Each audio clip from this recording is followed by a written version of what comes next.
I just, I suppose the initial question I asked about the aid for the beef industry, I accept probably, you can't answer that. But you see, I'm quite concerned here.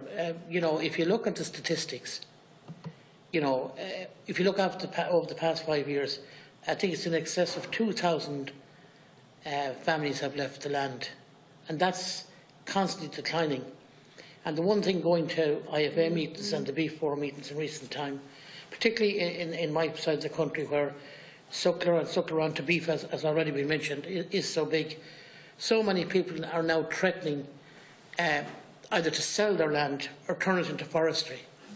Now, like everybody else, there is a place for forestry, I accept that, but we don't need this blanket forestry all over the place. And quite, good land is going to be used up for forestry.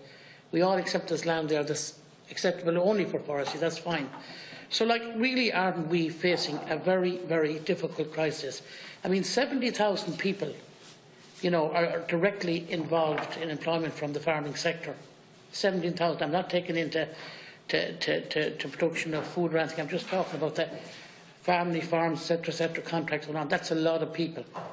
And that sector is under pressure at the moment. So what I'm saying is, would you think that there is a need for extra financial support for that farming sector, particularly that suckler beef, and I know our own party has been proposing this, on an ongoing basis? Because, while we all welcome the 50 million plus the 50 million from the government, it's good. It's only a stopgap measure in my view. And would you accept, as the advisors to the farming community, and in many respects lots of good advice given down through the years, would you accept there's going to be a need for extra financial support for that sector if it is to survive? And if not, if you look down the road 10 years, where will it be? Thank you, Chair. Thanks, Deputy Murphy.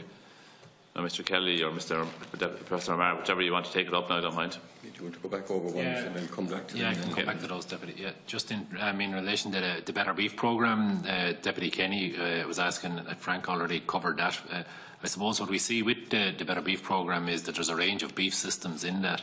And it goes back to some of the things that some of the other deputies were asking there as well, especially Senator Daly, in relation to which systems are the most profitable in that. Probably the system that's under the most pressure, and this is probably the most common in the western part of the country, is where suckler farmers who are rearing weanlings up to calves on those cows up to 7-8 months of age, and then selling those calves to finishers in either neighbouring finishers or in other parts of the country.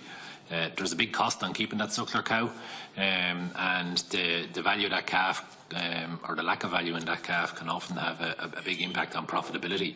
And what we've seen with the likes of the Better Beef programme over the last number of years, and also Profit Monitor results, is that those farmers who have the ability to take those animals on that bit longer, on to perhaps finish them, they are more profitable on that. So it's just to make the point that a high proportion of suckler farmers are in a system where they're selling the calves at a young age, and that can be down to land type, labour availability, housing availability on the farm, and that. And what we've encouraged people in those programmes, especially where Frank showed a graph there where there was a big increase in profitability, quite a lot of that was a change in system on their farm to keeping more integrated system all the way through to beef.